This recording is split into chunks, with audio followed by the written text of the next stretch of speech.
Bom dia a todos e obrigado por aguardarem. Sejam muito bem-vindos à videoconferência de divulgação dos resultados do terceiro trimestre de 2024 da Cruzeiro do Sul Educacional. Destaco aqueles que precisarem de tradução simultânea, que temos essa ferramenta disponível na plataforma. Para acessar, basta clicar no botão Interpretation, através do ícone do globo na parte inferior da tela, e escolher o seu idioma de preferência, português ou inglês.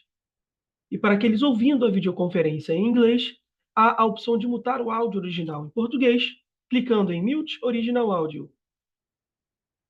Informamos que esta videoconferência está sendo gravada e será disponibilizada no site de RI da companhia, no endereço ri.cruzeirodosuleducacional.com.br, onde se encontra disponível o material completo da nossa divulgação de resultados.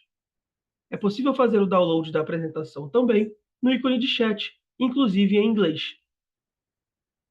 Durante a apresentação da companhia, todos os participantes estarão com o microfone desabilitado. Em seguida, daremos início à sessão de perguntas e respostas. Para fazer perguntas, clique no ícone Q&A na parte inferior de sua tela e escreva sua pergunta para entrar na fila. Ao ser anunciado, uma solicitação para ativar seu microfone aparecerá na tela, e então você deve ativar o seu microfone para fazer perguntas. Orientamos que as perguntas sejam feitas todas de uma única vez.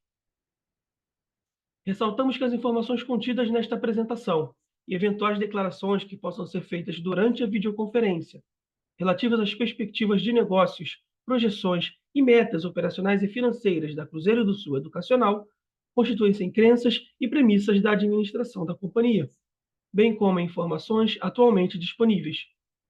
Considerações futuras não são garantias de desempenho.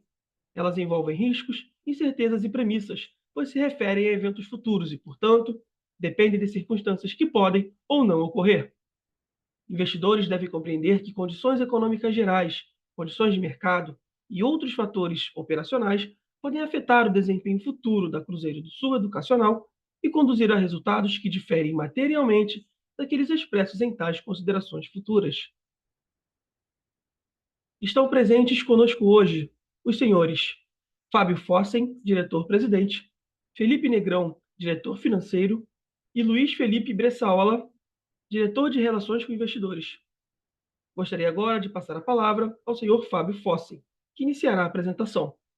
Por favor, seu Fábio, pode prosseguir. Bom dia a todos. Aqui quem fala é Fábio Fossen, presidente da Cruzeiro do Sul Educacional. Obrigado a todos pela participação no nosso call de resultados do terceiro trimestre de 2024. Encerramos o terceiro trimestre de 2024 com a maior geração de caixa livre da história da companhia, atingindo 199 milhões, um crescimento de aproximadamente 56% versus o ano passado. A forte geração de caixa é reflexo principalmente da expansão de 27,5% do EBITDA ex-IFRS 16, da evolução positiva do capital de giro e da menor necessidade de CAPEX no período. Além disso, alcançamos o maior lucro líquido em um trimestre desde o nosso IPO, chegando a 64 milhões de lucro líquido ajustado, com uma margem líquida de aproximadamente 10%, aproximadamente mais 4 pontos percentuais versus o terceiro trimestre do ano anterior. O crescimento de aproximadamente 88% do lucro líquido ajustado é resultado principalmente do avanço de 2,7 pontos percentuais na margem de EBITDA do trimestre, que é composto por aproximadamente 0,8% pontos percentuais de margem bruta, uma melhoria de 0,7 pontos percentuais do PCLD e uma melhoria de 1,6 pontos percentuais do custo com o pessoal. E há um resultado financeiro praticamente estável quando comparado com o período anterior. A evolução positiva dos resultados reflete as iniciativas de colocar o aluno no centro das nossas decisões e facilitar a sua jornada acadêmica desde o ingresso até a sua formatura, que resulta em melhores índices de captação, renovação e gestão financeira.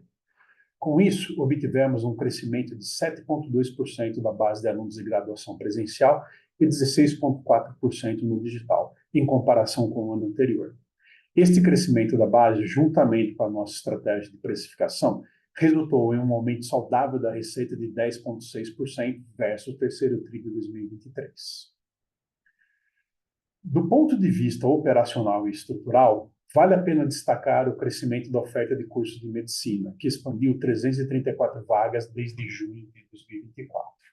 por meio da aquisição da FAP, na região metropolitana de Curitiba, com 154 vagas, e da autorização pelo MEC de 180 novas vagas, 60 na CEUNSP, em setembro de 24, na região de Itu, em São Paulo, 60 na FSG, em Caxias do Sul, no Rio Grande do Sul, em outubro de 24, e 60 vagas em Cesup, em Cachoeirinha, na Grande Porto Alegre, no Rio Grande do Sul, em novembro de 24, chegando ao marco de 1.019 vagas em nosso portfólio.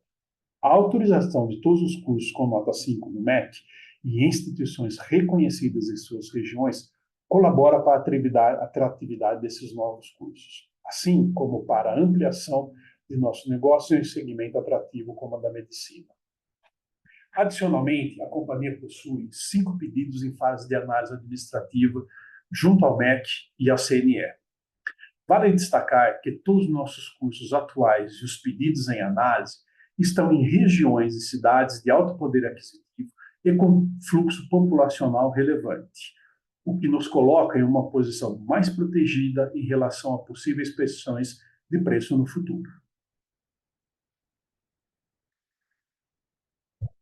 Encerramos o acumulado dos 9 meses de 2024 com o lucro líquido recorde desde o IPO. Apresentamos um aumento de 12% da receita líquida, impulsionado pelo crescimento de 9% da base total de estudantes.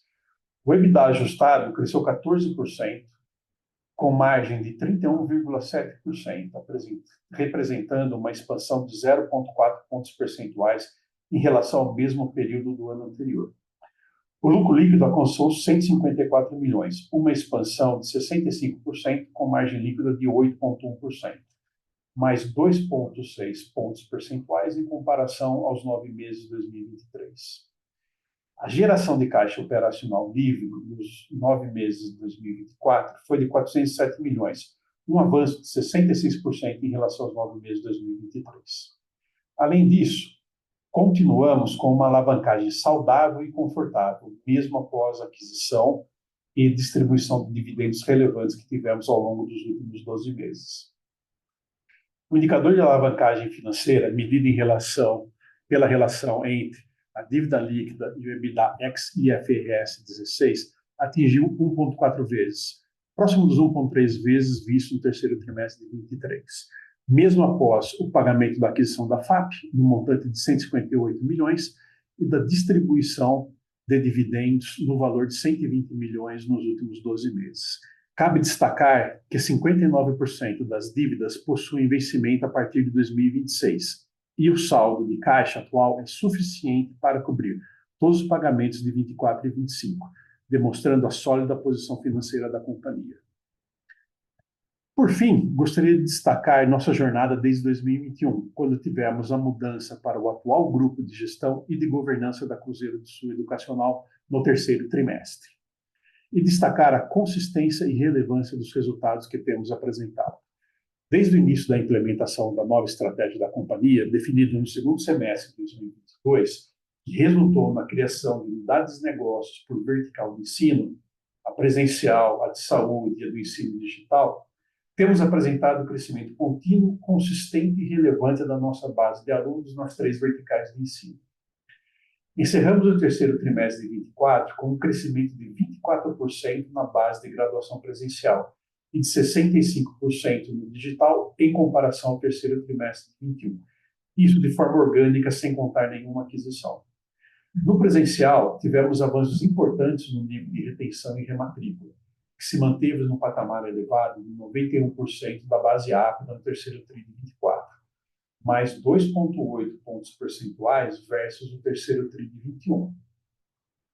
No digital, alcançamos o marco de 78% dos alunos rematriculados, o maior nível desde o nosso IPO.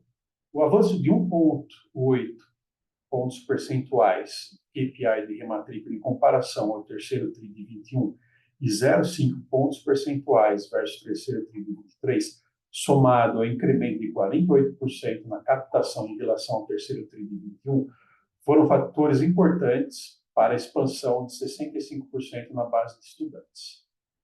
Adicionalmente, no terceiro tri de 24, alcançamos 25% da base de alunos do digital matriculados em produtos de maior valor agregado, nosso semipresencial.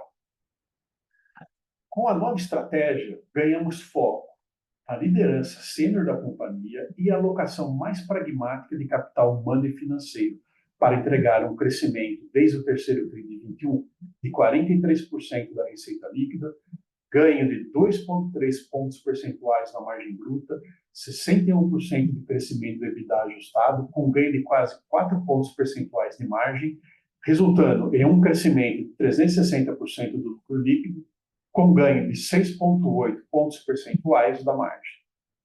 O foco dos investimentos em tecnologia para otimização de custos e despesas, feito nos últimos 18 meses, também tem demonstrado que conseguimos crescer o negócio no comparativo de 9 meses de 24 com o mesmo período de 23, ao mesmo tempo em que contivemos o avanço relativo de custos e despesas com o pessoal e PCLD.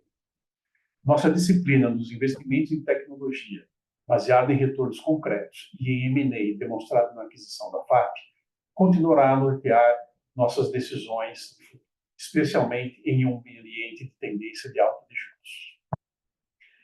Gostaria de passar agora a palavra ao Felipe Negrão, que entrará em maiores detalhes da performance financeira da companhia. Um abraço a todos. Obrigado, Falsen. No próximo slide, vou falar do desempenho operacional do presencial. Registramos um crescimento de 7,2% na base de estudantes, atingindo um total de 165 mil alunos. Esse resultado é fruto dos altos índices de retenção. O índice de rematrícula se manteve em 91% da base apta, contribuindo significativamente para a expansão da nossa base. Trazemos também os dados de ticket, que apresentou um crescimento de 2,3% no terceiro trimestre de 24, comparado ao mesmo período do ano anterior. No acumulado de 9 meses, o crescimento foi de 1,4%.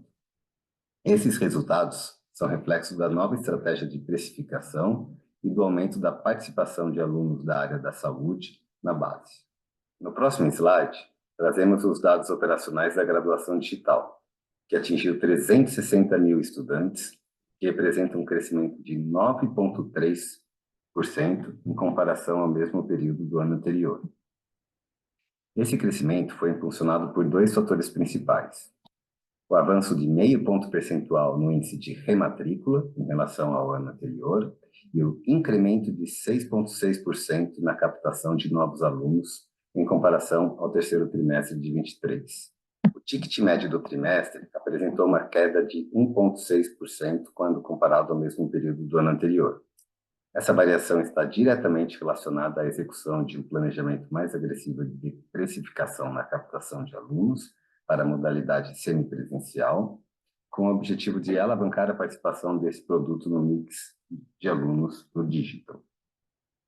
Como resultado dessa estratégia, no terceiro trimestre de 24, 25% da base de alunos do digital estava matriculado em produtos de maior valor agregado, representando uma expansão de 2,9 pontos percentuais em relação ao terceiro trimestre de 23. Nos 9 meses de 24, o ticket médio apresentou uma expansão de 3,6% em comparação ao mesmo período do ano anterior, refletindo a evolução do indicador de rematrícula. Entrando nos detalhes financeiros, vou comentar sobre a receita líquida no trimestre, que atingiu 625 milhões de reais, um crescimento de 11% versus o terceiro trimestre de 23, como resultado da maior base de alunos consolidada. No segmento presencial, a receita cresceu 9%, enquanto nos cursos voltados para a área de saúde expandiu 13%.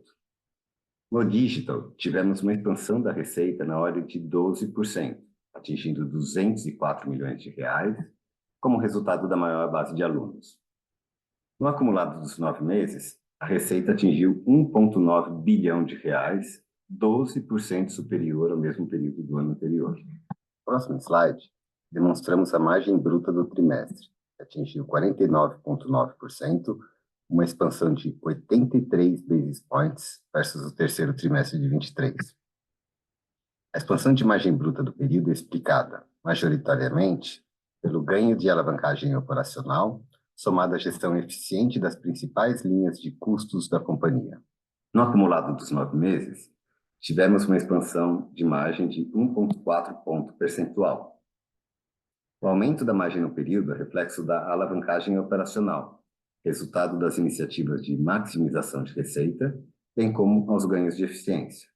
Na próxima página, trazemos o EBITDA ajustado do terceiro trimestre de 24, que foi de R$ 216 milhões, um incremento de 21% versus o mesmo período do ano anterior. A margem EBITDA ajustada ficou em 34,6%, uma expansão de 2,8 pontos percentuais versus o terceiro trimestre de 23. O avanço da margem do trimestre é resultado, principalmente, da redução das linhas de provisão para créditos de liquidação duvidosa e da linha de pessoal.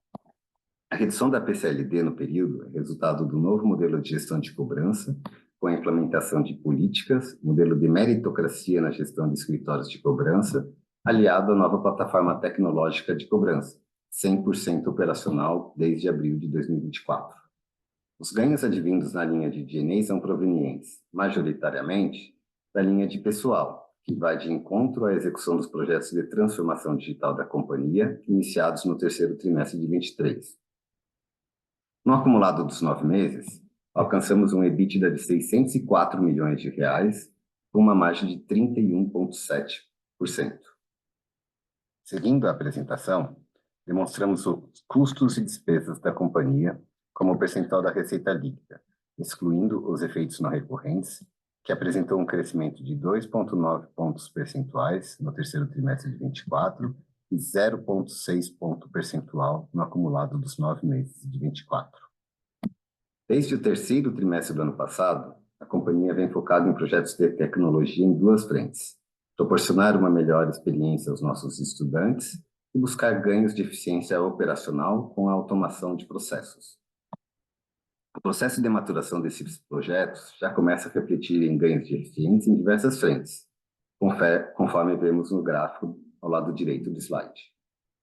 Avançando para o próximo slide, demonstramos a evolução do lucro líquido ajustado da companhia, que atingiu R$ 64 milhões, 89% acima do terceiro trimestre de 23. O avanço do lucro líquido é resultado da evolução do EBITDA do período, somado a um resultado financeiro praticamente estável quando comparado ao mesmo período do ano anterior, reflexo da queda da taxa de juros do período. Nos 9 meses de 24, o lucro líquido ajustado foi de R$ 169 milhões, um crescimento de 75% versus o mesmo período do ano anterior. No próximo slide, demonstramos o prazo médio de recebimento do terceiro trimestre de 24, que foi de 35 dias, uma redução versus o mesmo período do ano anterior, como reflexo das constantes melhorias no novo modelo de gestão de cobrança, na implementação de políticas de cobrança e gestão de escritórios de cobrança, na plataforma tecnológica de cobrança e no critério de provisão. Na próxima página, apresentamos os investimentos feitos pela companhia no terceiro trimestre de 24, que atingiu aproximadamente R$ 38 milhões, uma redução de 32% versus o terceiro trimestre de 23. No acumulado dos 9 meses, os investimentos foram de R$ 107 milhões, uma redução de 23%.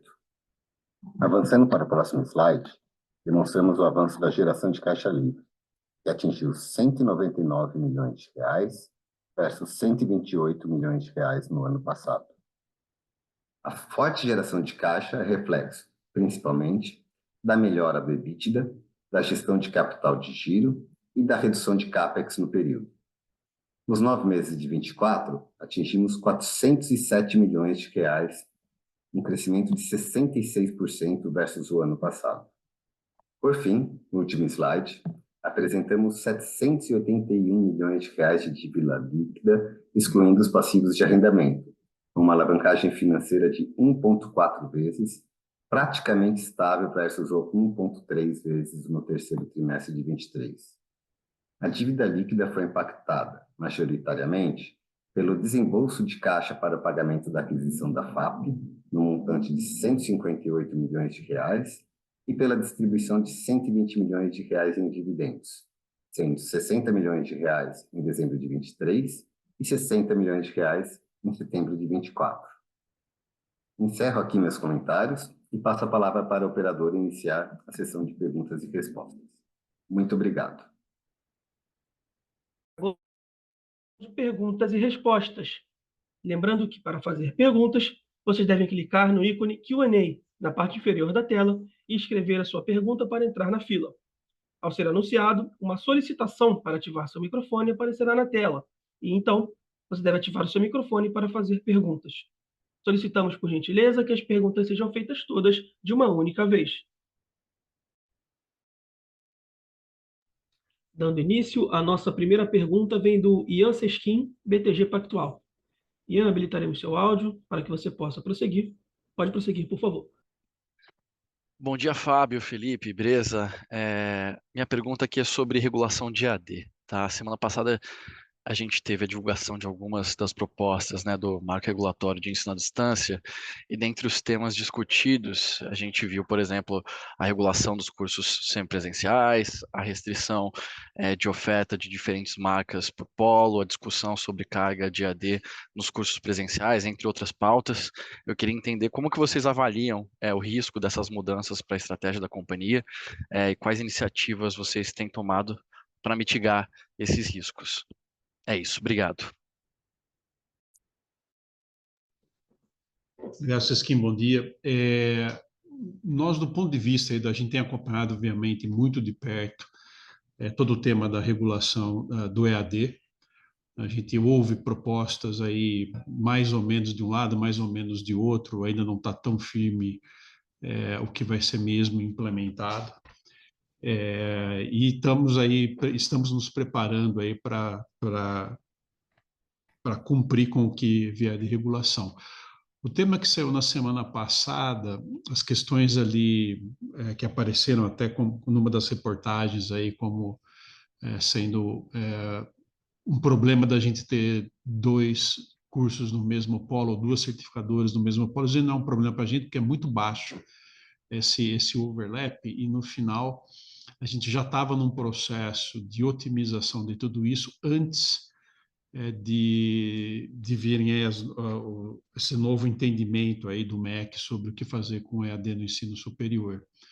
E, no fundo, a gente ia diminuir muito o nosso... Na verdade, é um custo adicional. A gente tem toda a cartela de produtos, todo o portfólio de cursos em todas as nossas 7 certificadoras, e não vale a pena manter tudo isso nas 7 certificadoras. A gente, na verdade, estava partindo para um processo de redução de custo, diminuindo as certificadoras e otimizando a certificadora por polo.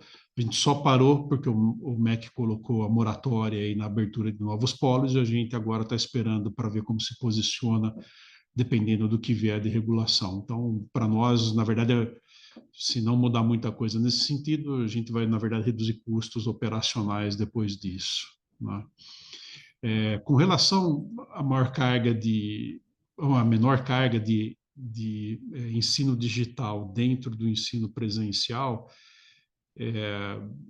a gente vai cumprir se vier a determinação, mas é uma espécie de um retrocesso, né? Porque os alunos já estão organizados e acostumados, a gente já tem a grade horária feita para compartilhar tudo isso. Não sei se isso melhora muito a qualidade de ensino que o MEC quer olhar, e que está correto em olhar. Esse, para mim, não é um dos drivers de melhoria da qualidade de ensino de verdade, tá?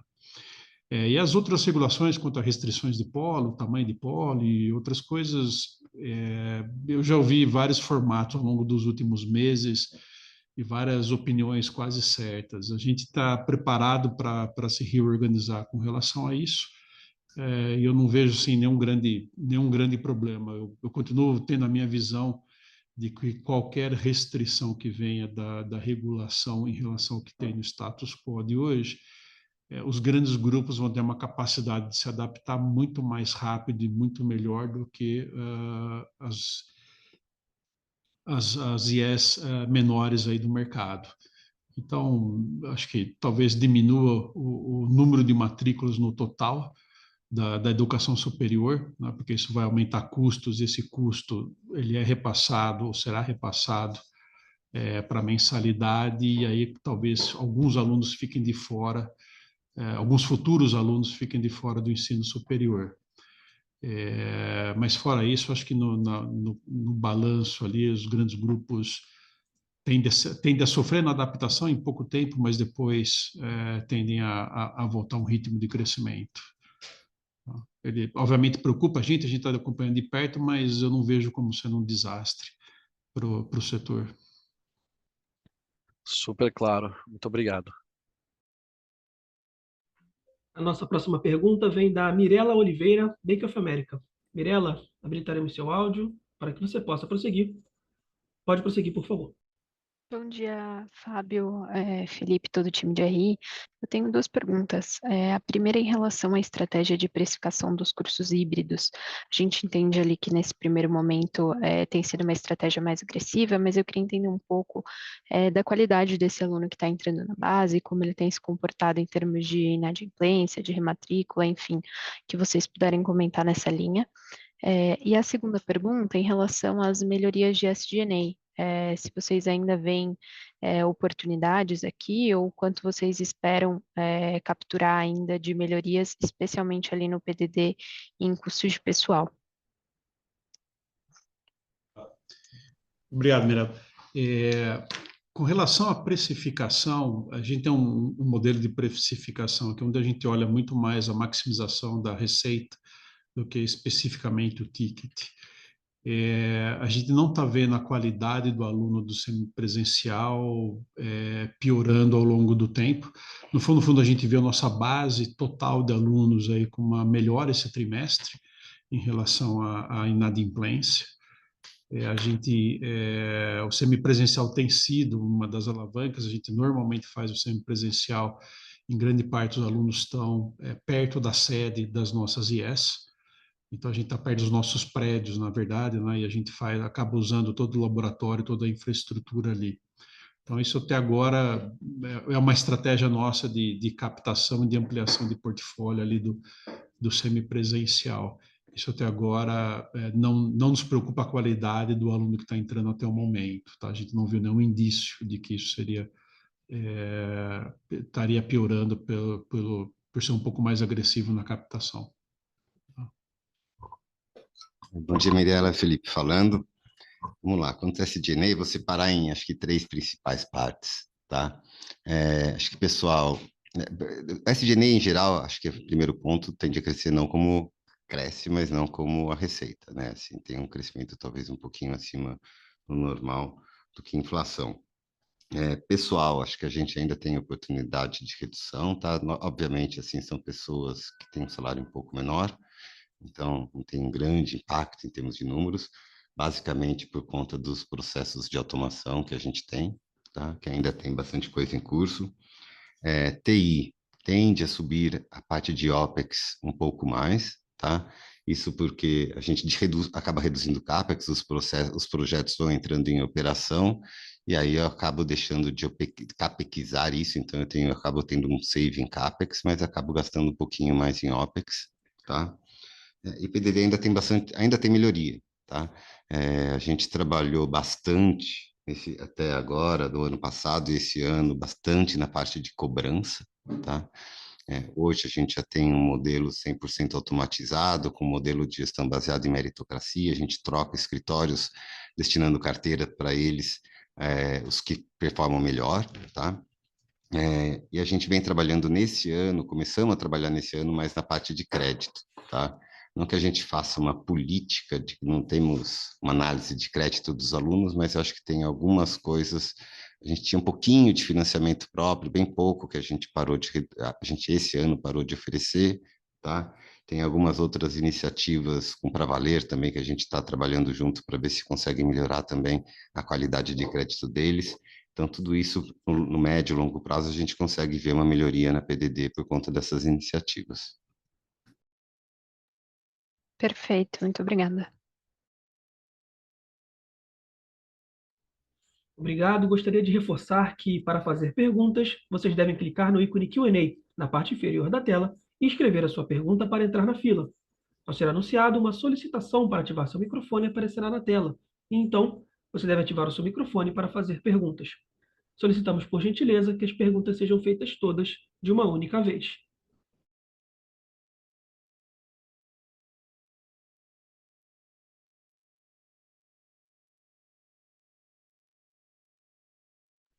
A sessão de perguntas e respostas está encerrada.